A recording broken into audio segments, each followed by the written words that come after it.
మా అక్కగారైన sister Mary gold గారు దేవుని వాక్యం అందించబోతూ ఉన్నారు. వీరు 3 సంవత్సరాల ఉపవాసం ఉండి ప్రార్థన చేయడం ద్వారా పరిశుద్ధాత్మతో నింపబడిన వారై ఆత్మ సంబంధమైన వరములు కలిగి ప్రభువుతో మాట్లాడుతూ దర్శనాల ద్వారా కళల ద్వారా ప్రభు సన్నిధిలో గడుపుతూ అనేక మందిని ఆత్మీయంగా సిద్ధపరుస్తూ బలపరుస్తూ ఉన్నారు. వీరు ప్రార్థన చేసి దర్శనాలను కలభావాలను తెలుసుకొని అనేక మందికి తెలియచెప్పి అనేక మంది పట్ల దేవుని యొక్క చిత్తం ఏ విధంగా ఉందో ప్రార్థన ద్వారా వారు తెలుసుకొని అనేక మందితో పంచుకుంటూ అనేక మందిని బలపరుస్తూ దేవుని సన్నిధిలో బహుబలంగా వాడబడుతున్న దైవజనులు. వీరి వాక్యాన్ని ఇప్పుడు విందాం. రోమా 8:26 రాయబడుతుంది, ఆత్మ మన బలహీనతలను చూచి మనకు సహాయం చేస్తున్నాడు.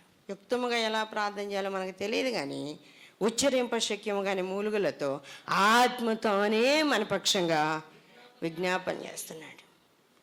ఆత్మతోనే మన పక్షంగా విజ్ఞాపన చేస్తున్నాడు. ముందు ఒప్పిస్తున్నాడు, తర్వాత మన బలహీనతలను చూచి మనకు సహాయం చేస్తాడు. చాలామందికి పాపాలు హృదయములు నింపబడి ఉన్నప్పుడు ప్రార్థన రాదు. అప్పుడు ఏం చేస్తుంది? ఆత్మ వచ్చి ఆదరించి ఒప్పించి సరిచేసి ఆత్మ తీసుకొచ్చి కూర్చోబెట్టి మన పక్షంగా కూర్చొని ప్రార్థన చేస్తుంది. మన మీద రుద్దడం వల్ల భారాన్ని మీరే చేయండి అని రుద్దడం వల్ల మన పక్షంగా నిలబడి ప్రార్థన చేస్తుంది. ప్రార్థన చేసి మనల్ని వెంబడిస్తుంది అన్నమాట. ఆత్మ మనల్ని వెంబడిస్తూ ఉంటుంది. నువ్వు ఇంట్లో ఏం చేస్తున్నావో ఆత్మకు తెలుసు, నాకు తెలీదు. ఎలా వండుకుంటున్నావో ఆత్మకు తెలుసు, ఎలా కూర్చుంటున్నావో ఆత్మకు తెలుసు, ఎలా మాట్లాడుతున్నావో ఆత్మకు తెలుసు, ఎలా ప్రార్థన చేస్తున్నావో ఆత్మకు తెలుసు, ఎలాంటి అబద్ధాలు ఆడుతున్నావో ఆత్మకు తెలుసు, ఎలాంటి మోసపూరితమైన తలంపులు నీలో ఉన్నాయో ఆత్మకి తెలుసు. ఆత్మకు తెలుసు. ఆత్మకు తెలియనిది అంటూ ఏది కూడా లేదు. ఆత్మకు తెలియని ఏమనుందా? తెలియంది ఉంది అన్నావంటే భ్రమలో ఉన్నట్టు నువ్వు. ఆత్మకు తెలియందంటూ ఏమీ లేదు. పరిశుద్ధాత్మ మనల్ని వెంటాడుతూ ఉంటుంది. ఆత్మ మనల్ని వెంటాడినప్పుడు, ఆత్మ మనల్ని నడిపిస్తూ ఉన్నప్పుడు, ఆత్మ మన వెనకాలే తిరుగుతూ మనల్ని బ్రతుములాడుతూ ఉన్నప్పుడు ఆత్మానుసారంగా నడవడానికి మనల్ని మనం సిద్ధపరచుకోవాలి. ఆత్మానుసారంగా మనల్ని మనము మలుచుకోవాలి. ఆత్మానుసారంగా మలుచుకోవాలి. మనకు రాదు, ఒకేసారి రాదు. ఒకేసారి పరిశుద్ధాత్మకు అనుకూలంగా నడవడం ఎలా వస్తుంది? ఒక్కొక్క చిన్న చిన్న చిన్న చిన్న చిన్న చిన్న మార్పులు. ఒక కారు రివర్స్ చేసుకోవాలంటే ఏం చేయాలా? చిన్న ప్లేస్ ఉందనుకోండి, కొంచెం ఇటుపోయి కొంచెం రావాలి, మళ్ళీ కొంచెం జస్ట్ కొంచెం కొంచెం కొంచెం జరిగి అప్పుడు పూర్తిగా అది కొంచెం టైం పడుతుంది. కనీసం ఒక పావు గంట అరగంట అయినా పట్టవచ్చు, చెప్పలేము. మరి సన్న అనుకోండి, ఇజ్రాయెల్ దేశంలో చూస్తాం ఇవన్నీ. ఇజ్రాయెల్ దేశంలో చిన్న చిన్న సన్న రోడ్లు, పెద్ద బస్సులు పోతుంటాయి. ఎలా సాధ్యం? వాళ్ళకున్న ఎక్స్పీరియన్స్. చిన్నగా ప్రయత్నించడం. మాంసాపేక్ష బాగుందనుకోండి, అట్లాంటి మాంసాపేక్ష ఉంటుంది. దేవునికి ఆత్మకి ఇష్టం లేదనుకోండి, అప్పుడు ఏం చేయాలా? చిన్న చిన్నగా నీ బతుకుని మార్చుకోవాలి. నేను అట్టనే ఉంటాను, మాంసం అంటే నాకు పిచ్చి అంటే ఎలా కుదురుతుంది? కొంచెం కొంచెం మార్చుకోవాలి.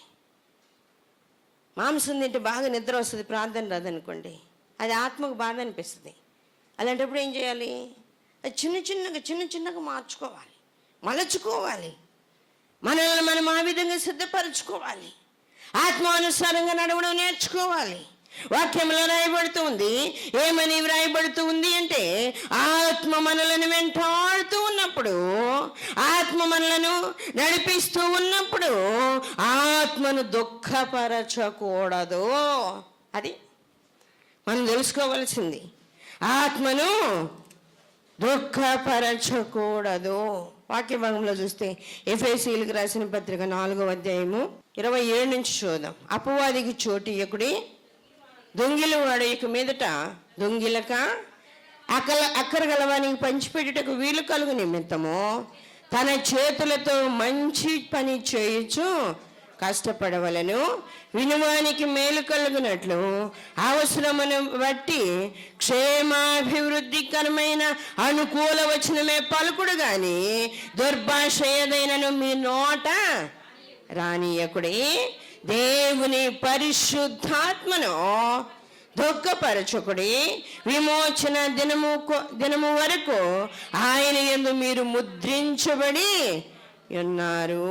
ప్రభు మనకిచ్చిన ఆత్మ మనలను ముందు ఒప్పించింది, మనకు సహాయం చేస్తుంది, మనకి హెచ్చరిక చేస్తుంది, మనల్ని మన బలహీనతలను చూసి మన కోసం విజ్ఞాపన చేస్తుంది, మన బలహీనతలను చూసి మనకు సహాయం చేస్తుంది. అన్నీ చేసిన తర్వాత ఈడు ఎంతకి చెప్పినా ఎంతకాడికి వినడు అని చెప్పి నెట్టేసి వదిలేసి వెళ్ళడం అలా ఆత్మ ఏం చేస్తుంది? ఆత్మకు అనుకూలంగా నడవకపోతే ఏడుస్తుంది. గ్రహించాల్సింది అది. ఆత్మకు అనుకూలంగా నడవకపోతే ఆత్మ ఏడుస్తుంది. ఏ విషయాల్లో బాధ కలుగుతుంది అదంతా చదువుకోండి మీరు. ఏ విషయాల్లో దుఃఖం కలుగుతుంది? సమస్తమైన ద్వేషము, కోపము, క్రోధము, అల్లరి, దూషణ, సమస్తమైన దుష్టత్వము మీరు విసర్జించుడి. ఒకని ఎడల ఒకడు దయగలిగి కరుణా హృదయులై క్రీస్తునందు దేవుడు మిమ్మల్ని క్షమించిన ప్రకారము మీరును ఒకరినొకడు క్షమించండి. క్షమించకపోతే ఆత్మ దుఃఖపడుతుంది. కరుణా హృదయం లేకపోతే దుఃఖపడుతుంది. దయగలిగి లేకపోతే దుఃఖపడుతుంది. దుష్టత్వము కలిగి ఉంటే దుఃఖపడుతుంది. ఆ దూషణ కలిగి ఉంటే దుఃఖపడుతుంది. క్రోధము కలిగి ఉంటే దుఃఖపడుతుంది. కోపము కలిగి ఉంటే దుఃఖపడుతుంది. ద్వేషం కలిగి ఉంటే దుఃఖపడుతుంది. ఇవన్నీ మీలో ఉన్నాయా? ఆత్మని విషయం ఏడుస్తుంది అనేది గ్రహించుకోవాలి. ఆత్మ మీ విషయమై ఏడుస్తుంది. ఆత్మ దుఃఖపడుతూ ఉంది. నువ్వు దూషణ మాటలు పలికినప్పుడల్లా, అనుకూలంగా మాట్లాడినప్పుడల్లా, క్షమించలేనట్టు ఉన్నప్పుడల్లా, వ్యసన పడినప్పుడల్లా, భయంకరంగా వ్యతిరేకమైన మనసు వచ్చినప్పుడల్లా ఆత్మ నీ పక్కన కూర్చొని ఏడుస్తుంది. అసలు ఆత్మను అనుసరించడం నీకు చేత అయితే ఆత్మ ఏడ్చేదేంటో నువ్వు గ్రహిస్తావు. ఆత్మను అనుసరించడం నువ్వు నేర్చుకుంటే, ఆత్మని వెంటాడడం నువ్వు నేర్చుకుంటే, ఆత్మని చూడడం నువ్వు నేర్చుకుంటే, ఆత్మని తాకడం నువ్వు నేర్చుకుంటే, ఆత్మ యొక్క మనసు ఏదో గ్రహించడం నువ్వు నేర్చుకుంటే ఆత్మ ఏడవడం కూడా నీకు తెలిసిద్ది. ఎన్ని రాత్రులు ప్రభు నీ కోసం ఏడ్చాడు. పరిశుద్ధాత్మ ఎన్ని సమయాలలో నీ ప్రక్కన కూర్చొని ఏడ్చిందో నీకు అర్థం కావట్లా. ప్రభు ఏడ్చి అయిపోయి ఆత్మకు అప్పగిచ్చాడు. ఆత్మ ఏడుతుంది. ఇప్పుడు ఆత్మ ఏడిస్తే దానికి క్షమాపణ ఉంటుందా? మనకి అప్పగిచ్చి వదిలేశాడు ఆయన. ఇంక నువ్వు చూసుకోపో అని ఇర్మియా గ్రంథంలో రాయబడుతోంది. ఇర్మియా గ్రంథం 13వ అధ్యాయము 17వ వచనం చూద్దాం. ఆయనను మీరు ఆ మాట విననొల్లని ఎడల మీ గర్వమును బట్టి నేను చోటున ఏడ్చుదను. యెహోవా మంద చెరపట్టబడినందున నా నేత్రము బహుగా వలపోయిచు కన్నీరు విడుచుచున్నది. ప్రభు అంటూ ఉన్నాడు, మీ గర్వమును బట్టి నేను చోటున ఏడుస్తున్నా. ఎందుకు అంటే మీరు గర్వించినందువలన సాతాను మిమ్మల్ని పట్టకపోతుంది, శత్రువు మిమ్మల్ని తీసుకుని వెళ్ళిపోతుంది. అది గ్రద్దలాగా వచ్చి ఎగిరి వచ్చి పట్టుకొని వెళ్ళిపోతుంది. మీరు పోతున్నారే అని ఏడుస్తున్నా నేను. మీరు దాటి వెళ్ళిపోతున్నారని బాధ నాది.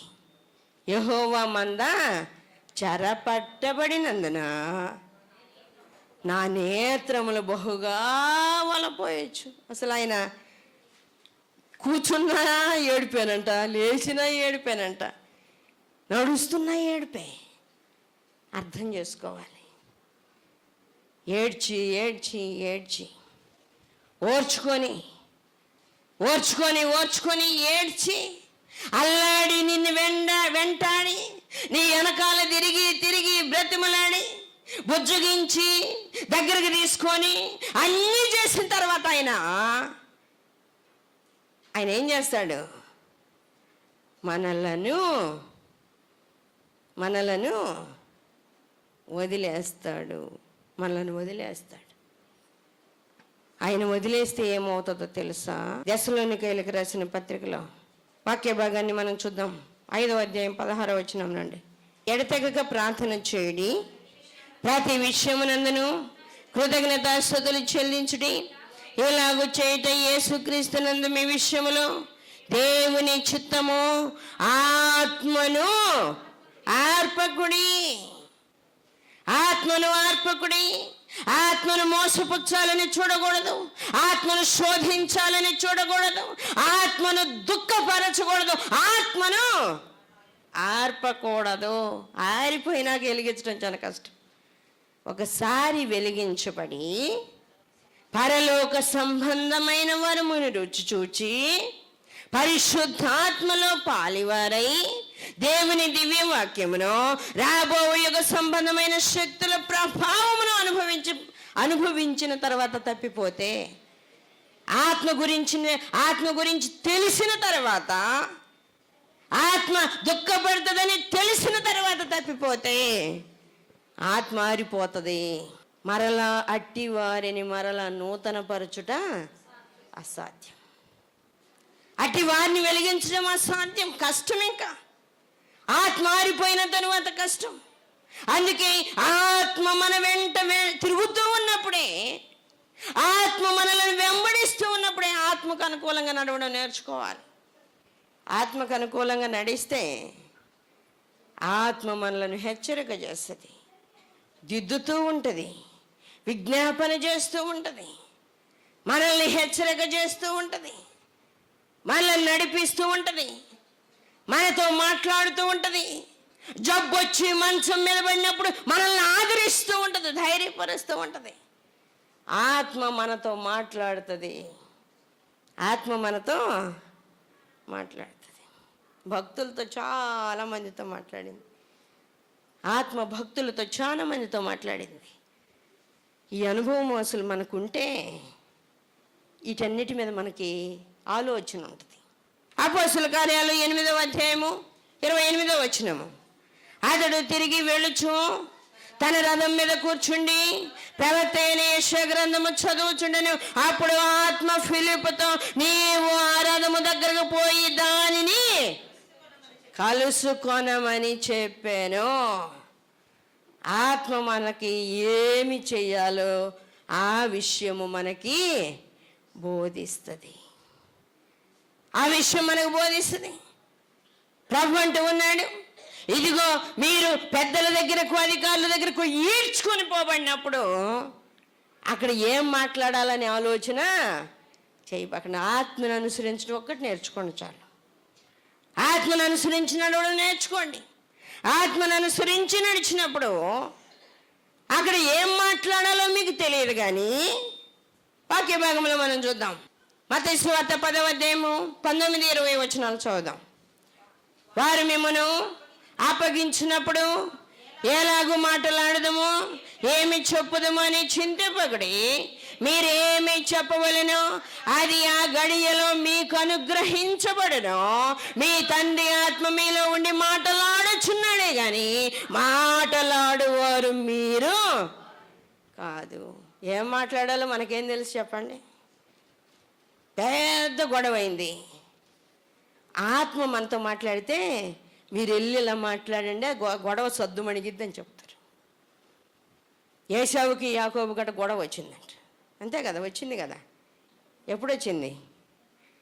దీవెనలు తీసుకున్నప్పుడు వచ్చింది, జ్యేష్ఠత్వాన్ని తీసుకున్నప్పుడు వచ్చింది. ఆ గొడవ ముదిరిపోయింది. ఆ తర్వాత రెబ్కా ఏమంది? మీ మామూలు ఇంటికి వెళ్ళిపో, మీ అన్నయ్య నిన్ను చంపాలనుకుంటున్నాడు, ఇక్కడ ఉండటం మంచిది కాదు. ఏశావు ఏమనుకున్నాడు? మా తండ్రి ముసలోడైపోయాడు, వృద్ధాప్యంలోకి వచ్చాడు కాబట్టి ఏదో ఒక రోజు మా నాన్న చనిపోతాడు. ఆ సందర్భంలో అందరూ ఎవరి పనులు వాళ్ళు ఉన్నప్పుడు టక్కుని యాకోబుని చంపేస్తే పోద్ది అనుకున్నాడంట. ఆ సందర్భంలో ఆ సమయంలో చంపేస్తే అయిపోద్ది, ఒకదానికొకటి రెండు కలిసిపోతాయి అనుకున్నాడు. ఆ రెండు ఏడుపులు ఒకసారి అయిపోతాయి, ఆ రెండు దుఃఖాలు ఒకసారి సరిపోతాయి అనుకున్నాడు. ఆ విషయం రెబ్కాకు తెలిసింది, తల్లికి తెలిసి వాళ్ళ అన్నోళ్ళ ఇంటికి పంపించేసింది పద్దనారాముకి. ఇస్సాకు పిలిచంట బంగారము వెండి ధనము చాలా ఇచ్చాడంట యాకోబుకి. ఎల్లయ్యా ఎందుకులే ఈ బాధ అంతా, మీ ఇద్దరు గొడవపడి ఒకరినొకరు చంపుకుంటే మేము భరించలేము అని చెప్పి అన్నీ ఇచ్చాడు. ఏశావు కుమారుడైన ఎలీఫజ్ అనే అబ్బాయి అంట అక్కడ ఉన్నప్పుడు ఏశావు పిలిచి, నీతో పాటు కొంతమందిని సమకూర్చుకొని యాకోబు వెళ్తా ఉంటాడు, దారి కాసుకొని యాకోబుని చంపేసి యాకోబు దగ్గర ఉన్నది మొత్తం తీసుకురండి అన్నాడంట. అనగానే తల్లి ఏమి నేర్పించింది, పంపుతూ ఎవరన్నా ఏమన్నా మాట్లాడినా నువ్వు ఏది పడుతుంది అనబాక, జాగ్రత్త, ఆలోచనాపూర్వకంగా ప్రతి పని చెయ్యి, ఎలా పడితే అలా ఉండబాక, నీ మీదకి ఇబ్బంది వస్తుందని చెప్పిందంట. ఆ మాట యాకోబు లోపల ఉంది. వీళ్ళందరూ వెంబడించడం చూసి, ఎందుకు నన్ను వెంబడిస్తున్నారంటే, ఇదిగో మా నాన్న ఆయన ఏశావు, నేను చంపి నీ దగ్గర ఉన్న ధనం మొత్తం తెమ్మన్నాడు, ఖచ్చితంగా నేను చంపుతామని. కానీ యాకోబు అన్నాడంటే, నన్ను చంపితే మీకేం వస్తుంది, నన్ను చంపితే మీకేం వస్తుంది, మీకు కావాల్సింది ధనమే కదా, ఇదిగో మొత్తం తీసుకుని వెళ్ళిపోండి అని ఇచ్చేసాడంట యాకోబు.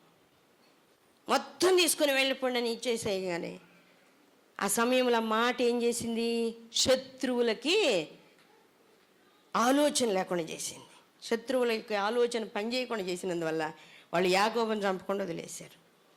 ఇంటికి పోయి చెప్పగానే ఏశావు భయంకరంగా తిట్టాడంట, ఎందుకు అలా చేసి వచ్చారని. ఆ తర్వాత మరలా ఇంకొక కుట్ర జరిగింది. లాబాను దగ్గరికి వెళ్ళి లాబాను మొత్తం చెప్పాడు, ఏంటి యాకోబు అసలు ఏం లేకుండా వచ్చామంటే, మా అన్న ఇట్టడు చేశాడు, ఇటు జరిగింది, అందువల్ల ఇలా రాగలిగాను అంటే సరేలే అని చెప్పి అక్కడ చూసాం మనం చాలా బాధలో జీతం మార్చేశాడు. చాలా చాలా విషయాల్లో బాధ కలిగింది యాకోబుకి. అయినా కష్టపడి సంపాదించుకున్నాడు అక్కడ. దేవుని కృప ద్వారా, దేవుని సహాయం ద్వారా యాకోబు అక్కడంతా సంపాదించుకొని అలా ఉన్నప్పుడు రెబ్కా ఇస్సాకు ఒక దాదీని ఇద్దరు పనోళ్ళని పంపించారంట. యాకోబుని తీసుకురాని చాలా కాలం అయింది, ఏంది ఆడే అడిగి పోయినాడు, ఆడే అతక్కుపోయాడేంది మామగారి ఇంట్లో, రాడా ఏంది, తీసుకున్నప్పుడు చూసుకోవాలా అనగానే వెళ్ళారు వాళ్ళు.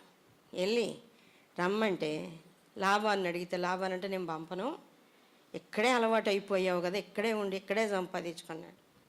ఆ తర్వాత మళ్ళీ 6 సంవత్సరాలు అక్కడ ఉన్నారు.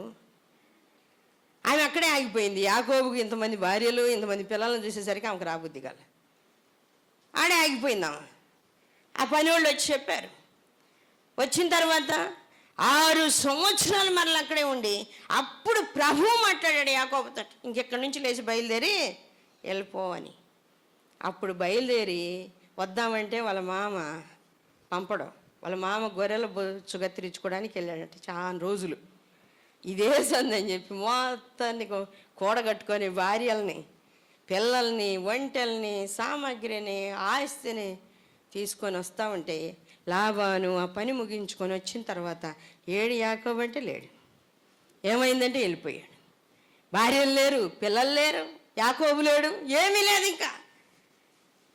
అప్పుడంట లాబాను మళ్ళీ ఒక కుట్ర చేశాడంట. ఏమని, ఏశావుకి కొంతమందిని మనుషుల్ని రహస్యంగా తొందరగా పంపించి, ఇదిగో నీ తమ్ముడైన యాకోబు నిన్ను మోసం చేసినట్టుగా నన్ను కూడా మోసం చేసి బయలుదేరొచ్చాడు, ఇదిగో అతను వస్తున్నాడు కాబట్టి నీ ప్రాణానికి ఏది అనుకూలం వచ్చేసేసి అతన్ని.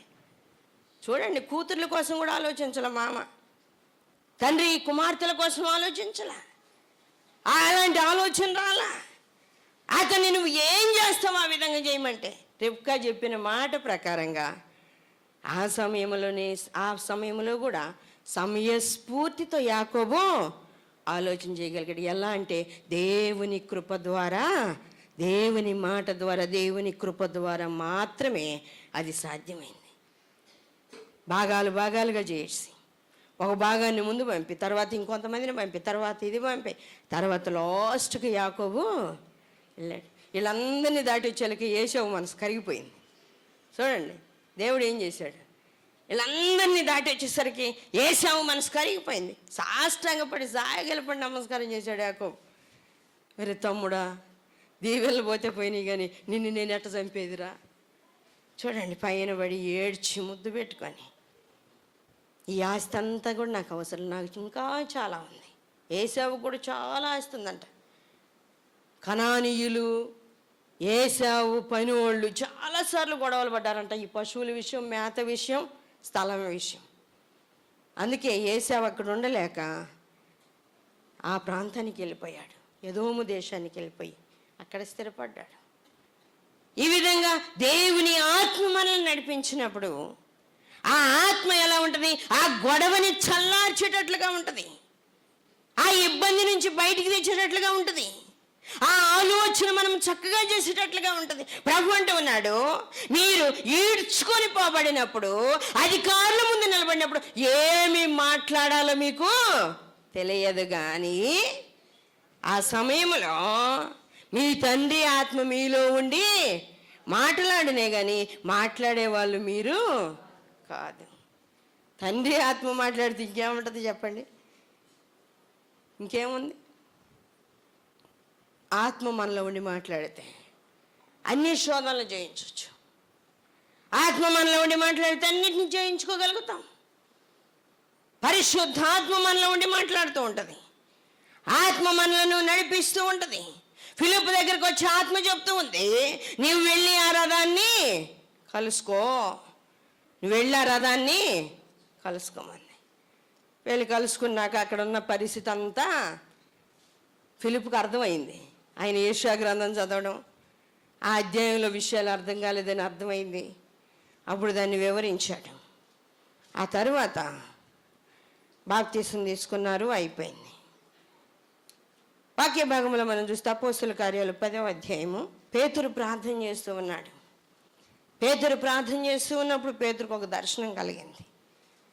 ఒక దుప్పటి, ఆ దుప్పటిలో ప్రతి విధమైన సకల విధములైన చతుష్పాద జంతువులని అంట ఆగుతుంటే, ఇవి నిషిద్ధమైనవి, నేను ఎప్పుడు వీటిని ముట్టుకోలేదు, తినలేదు ప్రభు అంటున్నాడు.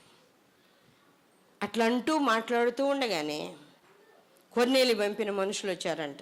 కొర్నేలి బాగా ప్రార్థనాపరుడు, మంచి ప్రార్థనాపరుడైనందున కొర్నేలికి కూడా చెప్పబడుతూ ఉంది 7వ వచనంలో 17లో, అతనితో మాట్లాడిన దూత వెళ్ళిన పిమ్మట తన ఇంటి పనివారిలో 2 తన యొద్ద ఎల్లప్పుడూ కనిపెట్టుకుని ఉండి వారిలో భక్తిపరుడు ఒక సైనికుని పిలిచి వారికి ఈ సంగతులన్నీ వివరించి వారిని యొప్పేకు పంపాను. 3వ వచనం ముందు చూద్దాం. పగలు ఇంచుమించు 3 గంటల వేళ దేవుని దూత అతని యొద్దకు వచ్చి కొర్నేలి అని పిలుచుట దర్శనమందు తేటగా అతనికి కనబడెను.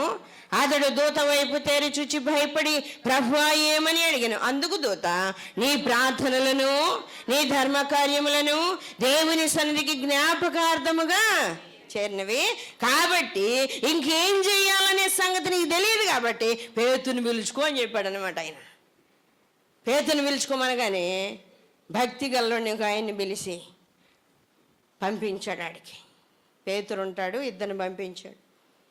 వాళ్ళిద్దరూ వెళ్ళారు. ఈ లోపల ఇక్కడి నుంచి పంపిన ఆత్మ అక్కడ పేతురు దగ్గర ఏం చేయాలి అనేది తెలియజేస్తుంది. అది ఆత్మ 2తో మాట్లాడుతుంది. ఇప్పుడు ఏం గుర్తుపెట్టుకోవాలి, ఒకే విషయం 2కి తెలియజేస్తుంది ఒకే సమయంలో. మేము ఇంట్లో పడుకొని ఉన్నా ఒకే కళ పక్క పక్కన ఉన్న 2కి వస్తుంది, తెలుసా? 2కి వస్తుంది. ఒకే విషయం గురించి తెల్లారి మాట్లాడుకుంటుంటాం. తెల్లవారుగానే ఆ మాటల్లో ఇవి రాగానే, ఒరే రాత్రి ఇలానే మాకు వచ్చిందిగా, ఇలానే వచ్చింది, ఇలానే వచ్చింది, ఇలానే వచ్చిందని చెప్పుకోగానే, అంటే అది ఖచ్చితంగా ఆత్మ చేయమంటుంది అని ఆ పని చేస్తూ ఉంటాం. మేము మళ్ళీ కన్ఫర్మ్ చేసుకుంటాంలే. అలాగే పేతురు దగ్గరికి పోయి మళ్ళీ దర్శనం చూపించాడు దేవుడు. ఆత్మ ఆ దర్శనాన్ని చూపించినప్పుడు పేతురు ఇది ఏందా అని ఆలోచన చేస్తా ఉన్నాడంట. ఇప్పుడు చూద్దాం 19వ వచనం. పేతురు ఆ దర్శనమును గూర్చి యోచించుచుండగా ఆత్మ, ఇదిగో 3 మనుషులు నిన్ను వెతుకుచున్నారు, నీవు లేచి క్రిందికి దిగి సందేహింపక వారితో కూడా వెళ్ళుమో, నేను వారిని పంపి ఉన్నానని అతనితో చెప్పాను చూడండి, ఎంత ఆత్మ నడిపింపు అనేది ఎంత చక్కగా ఉంటుందో. ఎంత లోతులోకి రావాలి, ఇంత లోతైన అనుభవములోనికి రావాలి. పైన కాదు భక్తి అనేది, లోతుకు దిగాల. చాలామంది భక్తిలో లోతు లేదు, పైన ఎలా ఆత్మ సంబంధం ఎలా పొందుకుంటాం? పేతురుతో ఆత్మ మాట్లాడుతోంది, నువ్వు సందేహింపక వారితో కూడా వెళ్ళు అని చెప్పింది. ఆత్మ ఏం చెప్తే అది వినగలిగితే ఆత్మ మనలను చక్కగా నడిపిస్తుంది, దేవునికి ఇష్టకరంగా జీవించడం నేర్పిస్తుంది. ఆ విధంగా మనం కొనసాగినప్పుడు పరలోక రాజ్యము ఖచ్చితంగా మనము స్వతంత్రించుకుంటాము అని నేను తెలియజేస్తూ ముగిస్తున్నాను. దేవుడి మాటలు దీవించినగా ప్రార్థన చేసుకుందాం. చేయండి, అందరు ప్రార్థన చేయండి. అవును ప్రభా, మీ ఆత్మకు అనుకూలంగా నడవడం నేర్పించు. ఆత్మ ఏం చెప్తుందో అది ముందు గ్రహించుకోవడానికి శక్తిని ప్రభు అని ప్రభు సన్నిధిలో ప్రార్థన చేద్దాం. కృప కలిగిన దేవ, సర్వాధికారి అయిన తండ్రి, మహోన్నతుడా, పరిశుద్ధుడా, పరిశుద్ధుడా, పరిశుద్ధుడా, పరిశుద్ధుడా, మీ పరిశుద్ధ పాదాలకు వందనాలు, స్తోత్రాలు. ఆత్మానుసారంగా నడుచుకోవడం నేర్పించండి నాయన. ఆత్మ ఏది చెప్తే అది వినడానికి కృప దయచేయండి నాయన. అన్ని విషయాల్లో పరీక్షించుకుంటూ జాగ్రత్తగా ఉండడానికి కృప దయచేయండి. అవును ప్రభా, మీ ఆత్మ వచ్చినప్పుడు, సత్యస్వరూపి అయిన ఆత్మ వచ్చినప్పుడు సర్వసత్యంలోనికి నడిపిస్తుందని మీరు చెప్పిన మాటను బట్టి స్తోత్రాలు. అవును ప్రభా, ఆత్మని నాయన అన్ని విధాలుగా మమ్మలను సెట్ చేయడానికి, సిద్ధపరచడానికి మీరు పంపినందుకు స్తోత్రాలు. ఆదరించడానికి, ధైర్యపరచడానికి, మాట్లాడడానికి, ఎత్తుకొని పోవడానికి నాయన, త్రిప్పడానికి, చూపించడానికి, అన్ని విషయాలుగా నాయన మమ్మలను మలచడానికి మీరు చూపిన కృపను బట్టి స్తోత్రాలు. ఆత్మ కలిగిన వారమై అబ్బా తండ్రి అని మొరపెట్టుకోవడానికి ప్రతి బిడ్డ కృప దయచేయండి. ప్రార్థనాత్మతో ఇంకా నింపండి ప్రభా. ఈ చివరి దినాల్లో నమ్మకస్తులుగా ఉండటానికి సాయం చేయండి. అనారోగ్యంతో ఉన్న బిడ్డలను ముట్టండి, నెమ్మది లేని వారికి నెమ్మది దయచేయండి ప్రభా. నైనా దురాత్మల చేత పీడించబడుతున్న వారికి విడుదల దయచేయండి. ఎందుకన్నా తండ్రి, ఆర్థిక ఇబ్బందులు కలిగి ఉండి అల్లాడిపోవచ్చిన బిడ్డలు ఒక్కసారి జ్ఞాపకం చేసుకొని వాళ్ళకి ఆర్థిక ఇబ్బందులన్నీ తొలగించండి. ఉద్యోగాలు లేని వారికి ఉద్యోగాలు ఇవ్వండి. ఇదిగోనైనా జాబ్స్ కొరకు నైనా చాలామంది ప్రిపేర్ అవుతున్నారు, బిడ్డలకు సహాయం చేయండి. నైనా ఎగ్జామ్స్ రాయడానికి సిద్ధపడుతున్న బిడ్డలకు కూడా కృప దయచేయండి. నాయన మంచి మార్కులు తెచ్చుకునే విధంగా ఆశీర్వదించండి. ప్రతి బిడ్డకు నైనా వాళ్ళ యొక్క అక్కర్లు ఎరిగిన దేవుడవు నీవే. అక్కర్లని మీరే తీర్చి మీ నామానికి మహిమ వచ్చేటట్లుగా మీ బిడ్డలను నిలబెట్టమని, నడిపించమని, బలపరచమని మీకు అప్పగించుకుంటూ యేసయ్య అతి పరిశుద్ధ నామములు అడుగుచున్నాము తండ్రి, ఆమేన్. మరిన్ని వివరముల కొరకు మమ్మలను సంప్రదించవలసిన చిరునామా Marigold Foundation, Holy Spirit Church, Vishwanathapuram, Podili, Prakasam జిల్లా, పిన్ కోడ్ 523240. మా ఫోన్ నెంబర్స్ 8500084841, మరి ఒక ఫోన్ నెంబర్ 8500084841.